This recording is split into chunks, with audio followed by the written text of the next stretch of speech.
So I've decided lately that, and I've been telling the sessions that instead of starting with an opening question, which is typically the way we start, I'm going to start with a poem or an inspiring reading in some way, and we're going to save time at the end for check-in. But I just want to welcome everybody this morning. It's always nice to be with you on Wednesday and Thursday mornings. And we also have Tuesday. I don't lead the Tuesdays, but I lead the Wednesday and Thursday morning. And this gathering, for anybody that might be new, is brought to you by Harvard Pilgrim Healthcare and Tufts Health Plan. Our parent company is Point 32 Health. And we are, again, just delighted to be able to offer these and to have so many people join from all over. Again, for anybody that's new, the sessions are fully guided. They're usually 12 to 14 minutes in length, and there are periods of silence, but I will settle us in and offer a little bit of guidance with what to use as an anchor to help stabilize the wandering mind. But also as a reminder, this is not a practice where we're stopping thought. We're just seeing when we're practicing and thought has slipped in unnoticed. That we're going to just simply release it and bring our attention back to an anchor. And that just helps bring some stability. I like the word calibration. You know, this is a practice that helps to calibrate the mind, steady the mind, so that we can then bring that steadiness into the service of our day-to-day life. And a mind that has steadiness sees more clearly habits, mental patterns, tendencies, so that we can not be hijacked by them, but actually see them and work with them.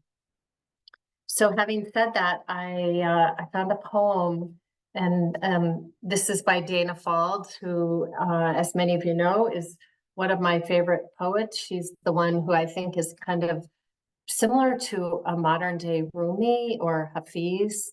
And the title of this one is Opportunity to Trust. And before I read it, we can bring our practice to anything. And so it's an opportunity to see if you can stay with the poem as I read it, watch the tendency of the mind to wander away or have a comment, mental comment, and that's just, can be included in the practice. So I see these opening poems as really the beginning of practice. So this is Opportunity to Trust. Remind me today to look up as well as down, in as well as out. Remind me that doubt and faith can coexist, that anxiety doesn't have to twist me into knots that I can't untie. Remind me that everything in my life is infused with truth, that the illusion of my separateness won't last once I see through it. Remind me that this whole day is an opportunity to trust in unforeseen outcomes and the ultimate supremacy of love. So having said that, I would just encourage you to assume a posture that feels comfortable, easy, engaged, yet at the same time relaxed. So I'm going to remain seated, but of course you could be standing. You can also be lying down if you're not too tired. Your eyes can be open or closed. And if they're opened, I would gaze down just a little bit. And as you settle into the posture you've chosen, take 2 deep breaths, making the exhalation a little bit longer than the inhalation to help stimulate the parasympathetic nervous system.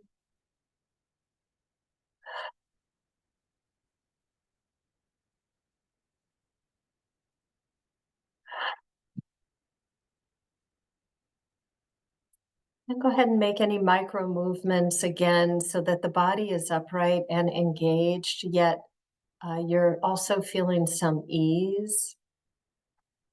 Letting go of all that has happened so far today and releasing anticipation of what's to come.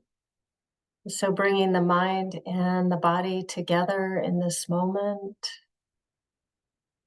noticing sensations in the body that are happening because of natural body processes, but also thinking about the activity you've had already this morning will produce some sensation in the body. So that could be a tingling, vibration, temperature you could be aware of, the touch of clothes on the skin, the points of contact with the back of the body.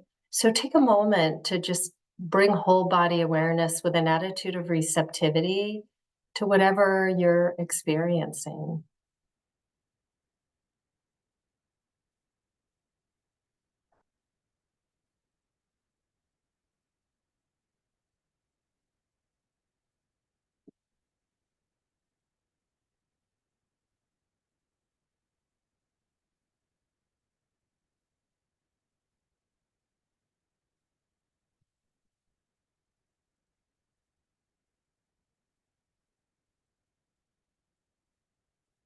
Let's take a moment to expand awareness to include sound that may be in the room you're in or even outside of the room, making a soft mental note hearing as sounds arise, kind of do their thing and change.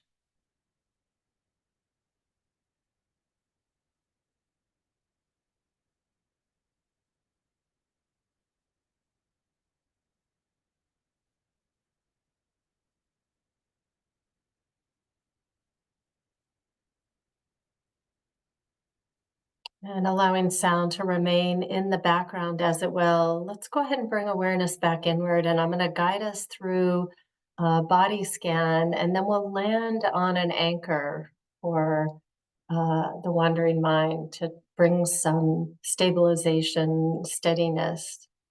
So let's bring attention to the very top of the head. And as we go through regions of the body, simply noticing sensation or lack of sensation, softening any areas that you might notice there is holding, but just to the degree that you're able. So bringing awareness to the very top of the head,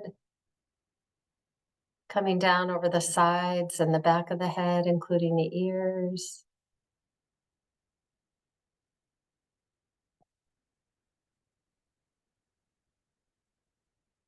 Coming around to the face, so the forehead and the eyes, the nose, cheeks and jaw and mouth and tongue and chin.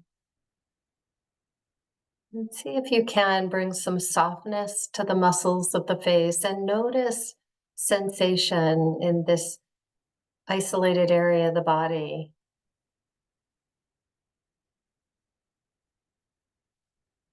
And coming down over the neck and shoulders.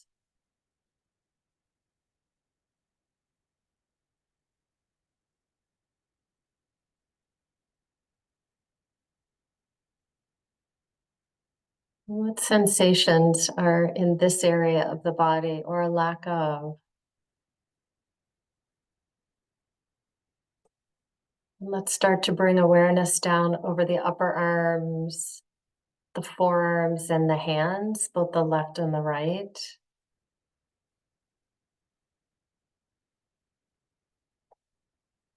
Feeling from the inside out.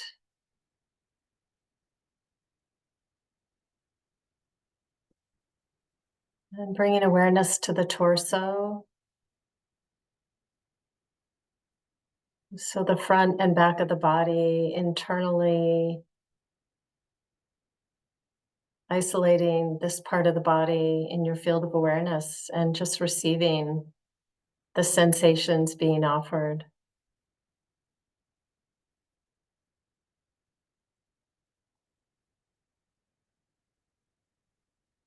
And coming down now over the hips and thighs, isolating this part of the body, perhaps aware of points of contact or what's required if you're standing to keep you upright.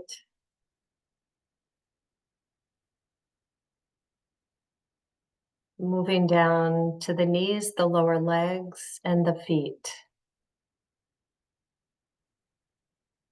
isolating this part of the body and simply noticing sensation or lack of sensation. And again, bringing a receptive attitude, whether it's pleasant or unpleasant, and simply receiving.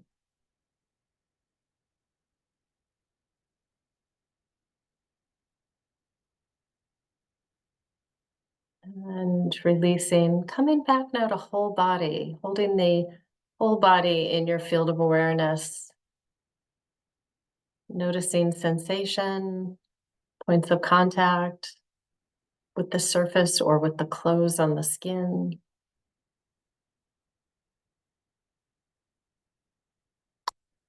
And let's narrow the focus of awareness to breath sensation. So it could be anywhere in the body that the breath is most noticeable to you and easiest for you to track as you inhale and exhale. Where do you notice sensation most prominently? You could also, could be a different body sensation. It could be the hands resting on the very top of the thighs or something else. You could also use sound. There's a consistent sound in your background. So take a moment to just see what's going to be the easiest anchor for you this morning. And each time the mind wanders and you notice it, soft mental note, thinking. Let the body soften. There's always a little bit of a contraction when thoughts slip in unnoticed and then become noticed. So making a soft mental note, thinking, softening the body, and returning to your anchor. So I'll be quiet for the next several minutes.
Noticing where your mind is and remembering not a problem if thought slips in. It does. This is just how the mind works. So noticing a thought, releasing it, and just returning again to your anchor.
And as we bring this practice to a close, may we be peaceful and at ease.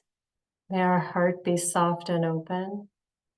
May we be safe and protected, and our bodies healthy and strong. And may whatever good comes of our practice be for the benefit of all beings. And so if your eyes were closed or if they were open but gaze down, just taking a moment to just reorient to the space you're in, take a little bit of a stretch. Um, and so we've got a little bit of time, 10 minutes or so. We could use all of it or not. But just to share resources. So if you've come across a podcast or a book or something that you would like to share, there's an opportunity to do that. Yesterday, and Sandy, it sounds like you have a raised hand, but if you could use the chat, because I don't think we have that function.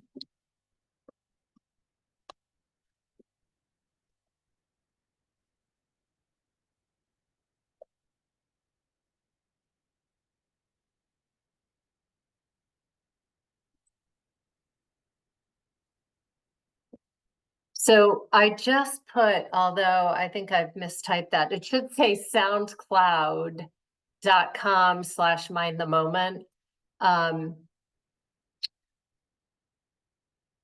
So people were asking yesterday about guided meditations that you can just play rather than having to watch a video, going to our YouTube channel. So if you go to soundcloud.com/mindthemoment, there's a whole bunch of guided practices, like 3 minutes, and I think there's 3, 5, 10, there might even be 20 minutes, like guided meditations, breath meditation, but body scans as well. So I just wanted to make sure to put that in. soundcloud.com.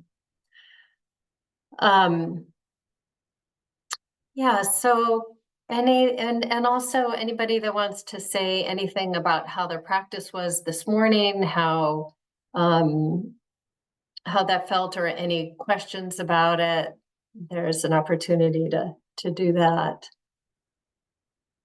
Today's poem, like my wandering mind was done. Yeah, and Tamara, I hope I'm pronouncing your name correctly. One of the reasons I want to start with poems is they think they can be inspiring also, but it's like a nice way to start the day. The other thing is that you can build it into practice, because it is really remarkable how our minds do wander. So this poem is called Opportunity to Trust.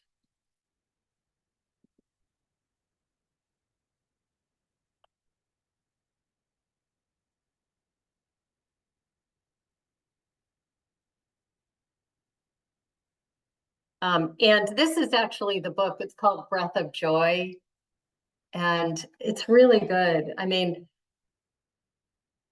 some poetry is it's hard to track or hard to understand, or you're not sure where the poet was going.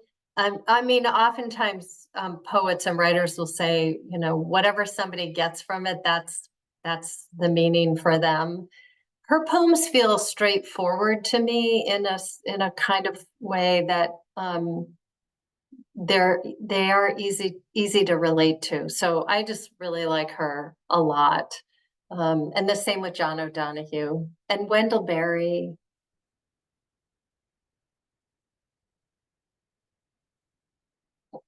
So anybody else? Any thoughts? Let's see. Sandy, if anyone wishes to watch a fun bio, I would recommend searching on YouTube Lindsay Sterling. She's amazing. I've been listening to her. She gives me energy and sharpness. Oh, wow, that's great. Sandy, thank you. So Lindsay Sterling, that's awesome. Thank you.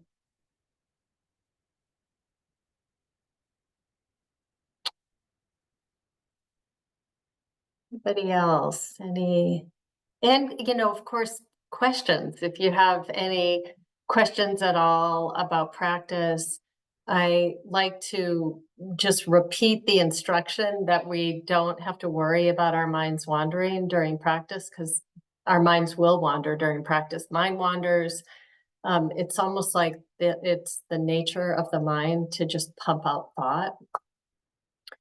And I think when we sit without distraction, like we do when we practice, you're really seeing the mind express itself more than when we're moving through our day-to-day life, because we're distracted, but it's still happening. I think sometimes in meditation, it can feel like, whoa, my mind is so busy. It is likely that it's mirroring what's happening all day long. I mean, we know that about 50% of our waking hours we're lost in thought. So how does one get licensed to lead meditation classes? Wow, well, that my wander today, so did my body. You know, it's a little bit like the wild, wild west out there in terms of becoming a meditation teacher. So I would say, my experience is that I came to this with many, many years of sitting silent retreats. And then I went through the mindfulness-based stress reduction teacher training program. There are many teacher training programs out there now. Not John Kabat-Zinn, but Tara Brach and Jack Kornfield, I know, used to do one. It's worth Googling to see teacher training programs, because it would be more than just leading meditation. Because but I invite you just to reach out to me too. Feel free to, and we could set up time to talk more about it. But yeah, there's a lot of programs that are out there, and oftentimes the programs will require as a prereq to have had a number of years of personal practice that includes silent retreats. Even our criteria for our instructors was that they had to have at least 3 silent retreats, a minimum of 7 days each. So we have 12 people that teach for us now. So it's extensive. It's a bit extensive, but I'd be more than happy to talk about it.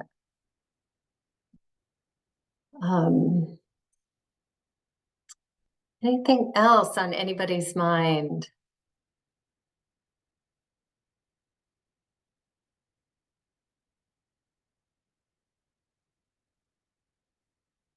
Okay. So I think we can call it. And really nice to be with everybody today, as always. And hope to see you on Tuesday. I'm not sure who's leading Tuesday. I didn't look at the who the teacher was for that day, but I'll be back Wednesday and Thursday of next week. And just great to practice with you this morning. Enjoy this beautiful day. Take care.